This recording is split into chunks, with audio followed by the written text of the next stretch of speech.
Uber and Lyft are evil. Uber and Lyft need to go away because it is literally detrimental to our society at large.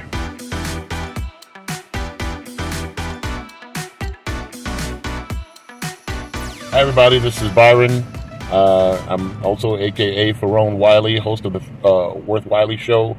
I am the owner-operator of the private driving company called Report Rides in Houston, Texas. I've been debating whether to turn my channel into an Uber and Lyft protest channel, but I've been kind of, over the years been watching some of the other guys, Rideshare guy, Rideshare professor, and others. With the exception of the professor and some others, I've noticed that other channels sometimes tiptoe around the idea of actually calling out Uber and Lyft specifically for being evil. Let me define that a little bit, because I think that anyone or any company that exploits the labor of the poor for profit is evil. Now, I've been driving for, let's say, a little over 6 years now. Probably done over 10,000 rides between both apps. And every year, my take home, my earnings have gone down. What I was able to make in 8 hours comfortably now takes me 12 to 14 hours to make. I have seen a significant decline in my physical health, decline in my mental health, as a result of, trying to make ends meet. Of course, driving for long hours is a sedentary lifestyle. And so I have noticed a significant decline in my mobility. My knees are weak, my ankles are weak, my back is weak, and it just becomes more and more difficult. It's so much so that I don't think that I would be in any physical condition to work any other job but driving. I've also, in the last year, spent well over $10,000 in maintenance and car repairs alone. That's not taking into consideration, gas, and just the overall toll it takes on your mental state, to always having to be alert for what's going on in the back seat, keeping your eyes on the road. Usually about 5 or 6 rides in, I'm already starting to feel pretty fatigued and need to take a break, like I'm doing right now. I stopped to, grab me a cup of coffee and, just kind of relax. And I kind of said, if I'm going to do this, I need to kind of just jump in feet first. With regard to the Valentine's Day protest, while inspiring to see some movement happening and people coming together, these kinds of activities need to happen on a much larger scale for it to have an impact on Uber. And I don't think that there will ever be that much buy-in from drivers that they would just, kind of completely shut it down on a single day or several days. Or, the bottom line is, people need to eat and they need to pay their bills, and they need, there may be those who are trying to shame those who didn't participate, but I, for one, could not afford to just not work.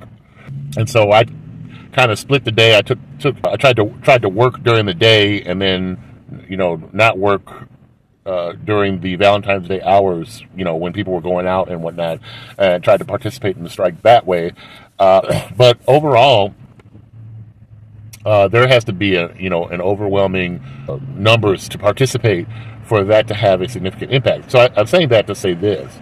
My angle is a little bit different, in that I am of the position that, Uber and Lyft know exactly what they're doing, and the impacts that it has on drivers and their well-being and their safety, and their financial state, they don't care. They are not the rider's friend. They are not the driver's friend. The only friend they want to have is money. And so, kudos to them, because I want to make money too. However, I like making money too, but I'm not going to compromise my relationship with my customers in order to do that. So I'm of the mind that Uber and Lyft need to go away. At the beginning of this year, in order, my last ditch effort to try to remedy my own personal financial situation was to start my own business as a private driver. And that way I could cut out the middleman and give myself the opportunity to offer passengers lower fares and also increase my profit margin to a much more acceptable level. And truly, every time I get a private customer, it just gives me a shot in the arm, because this is a ride that Uber and Lyft did not get. I feel like that if more and more drivers were able to take that avenue to create their own business, to become private drivers, to market themselves, to get in front of people and offer their services. I'm just one person, so I can't cover the whole city of Houston, and nor do I want to. But the more of us that are able to provide services to the market that we live in, is less of that market that Uber and Lyft can get. And it provides a broader selection, for customers to choose from, to find drivers and services that fit their needs, and more likely at a more affordable price than what they would be paying Uber and Lyft. As much as possible, I just think that the more that drivers can offer their services directly to customers, we don't have to protest. I think we're beyond the point of trying to make Uber and Lyft better. They don't want to be better. They don't want to be better. They want money, and so they're willing to do whatever it takes to monopolize the market and to underpay drivers so that they can walk away with the lion's share of the money bag. But so I've gone through the process of getting my LLC. I've gone through the process of getting my city permits. I've gone through the process of getting commercial insurance and doing everything I need to do to function legally in the city of Houston. So I dare Uber and Lyft to tell me that I can't offer trips off the app. I run advertisements in the back of my car. I pass out cards, and I let people know that on their next ride they can book directly with me, and I can save them some money. And I will not say that this is overnight success, that people are just like, oh great, yeah. Well, a lot of times they say that, oh great, yeah, that's wonderful, thank you. But it takes a while, to build customer relationships. People visit my website. I can advertise to them directly. I'm starting to feel that this is really our only way out. And so when things aren't going well on your job or whatever, even when you first start a job, you should be creating an exit plan. And that's one thing I did not do when I started driving for Uber and Lyft, because when I started, I think it was back in 2017, and it was great. I was like, oh, I have this way, that even if my regular job, fails, or something happens, or COVID happened, that I could still make money. But that is not true anymore. They have, Uber and Lyft obviously have flipped the script, and new drivers are coming in, and people are signing up, but they don't really understand that you are actually losing money virtually on every ride that you take. I am virtually losing money on every ride that I take. And, now you have, with upfront pricing, every time the pin goes off, I have to do this little math problem in my head to figure out if it's worth it for me. And most of them are not. So, what are my takeaways about Uber and Lyft today? Uber and Lyft are evil. They don't care about the issues that drivers or riders face. They are prone to be more concerned about what riders face, since from the riders is where the money comes from. So they're going to take care of riders. But drivers need to unite. Drivers need to unite with riders, and basically we need to compete for the pie. And we need to eat up as much of the pie as we can to keep Uber and Lyft from, getting any of it. They're going to get some of it, but I think the more of us that are out there doing private driving, offering lower fares, and letting riders know, exactly how much they could be saving on their regular trips and their commutes and their airport trips and all these things. Now it does take a bit of a mindset change, being a scheduled service as opposed to an on-demand service. You got to plan ahead a little bit. You can't just tap a button on your phone and somebody shows up. So it takes a little bit of planning. But the question is that planning ahead worth the money that you're going to be saving? And I feel that most people, considering the economy that we live in and inflation and everything else, if you are telling them that you can save them money somewhere in their budget, I feel like they're going to go for it. Those are the issues that I'll be addressing on this channel if I'm able to be consistent with it. I want everybody to win. And it's way past time for all these giant corporations to stop eating up all the cash flow, and that the people who are actually doing the work get paid, are making the money that they deserve, and all this business of working 60, 70, 80 hours a week and you still can't make ends meet. It's time out. It's time out for that. It is legislated poverty, and so I know that we can't do this overnight, and it's in steps and it's a process.